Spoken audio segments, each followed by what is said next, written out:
Have you ever wondered what gives the government the power to, say, shut down a polluting factory or set the air quality standards for an entire city? Well, it all comes down to one incredibly powerful law, the Environment Protection Act of 1986. So today, we're going to break down this ultimate rulebook for environmental safety. All right, let's just start right at the top. The whole purpose of the Act, laid out right in its preamble, is simple but wow, is it ambitious. This law didn't just appear out of nowhere. It was born out of a global promise India made back at the 1972 UN Conference on the Human Environment in Stockholm. So this Act, it's the fulfillment of that promise. So, to really get why this law is such a big deal, we need to look at its foundation. What does it actually cover? The secret to the Act's massive power is right here. It's in this definition of environment. I mean, look at how broad this is. It's not just about pretty forests or big rivers. It's water, air, land, and the entire web that connects them to us, to animals, plants, even our own property. This incredibly wide net is what gives the Act its huge reach. Okay, so that brings us to the real meat of it. What can the central government actually do with all this power? Well, it basically breaks down into two key jobs. First up, the government gets to be the master architect. Its job is to build that big, national framework for protecting the environment. Basically setting the ground rules for everybody. And to do that, the Act gives them the authority to plan huge nationwide programs, to set the quality standards for the air we breathe and the water we drink, and to decide exactly how much pollution is too much. They're literally writing the official rulebook for keeping our country clean. But, setting rules is one thing. What about making sure people follow them? This is where the Act really gets its teeth. The government can step in directly and powerfully. It can say, nope, you can't build that factory here. It can conduct surprise inspections. And here's the kicker.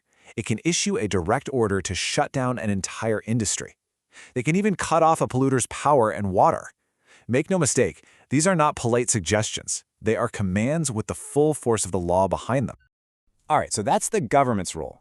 But this is a two-way street. The law is also very, very clear about what industries and individuals have to do.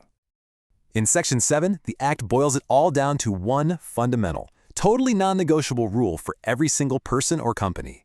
You are not allowed to pollute beyond the established limits.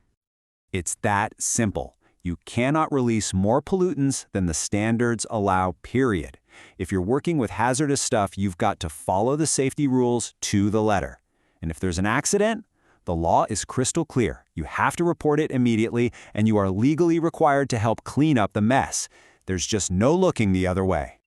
So we've got government powers and we've got industry rules. But how does the government prove a company broke those rules in a way that will actually stand up in court? Well, it's done through an extremely specific and careful process. The Act lays out a very strict four-step procedure for collecting evidence. First, you get a written notice. Then, the sample has to be collected with the company's rep right there watching. Next, it's put in a container, sealed, and signed by both sides. And finally, it's sent straight to a recognized lab. This whole chain of custody thing is designed to make sure the evidence is absolutely rock solid. So who gets in trouble if the rules are broken? While the Act makes it clear that the buck stops at the top. For a company, it's the person directly in charge. But, and this is what's really fascinating, the law holds government departments to the exact same standard. If a government body pollutes, the head of that department is held personally liable. Nobody is above this law. Which, of course, brings us to the big question. We know who's on the hook, but what are the actual consequences for breaking the law? Section 15 lays out some pretty serious deterrents. For a first-time conviction, the punishment can be jail time for up to 5 years. And that can be on top of, or instead of, a fine of up to 1 lakh rupees.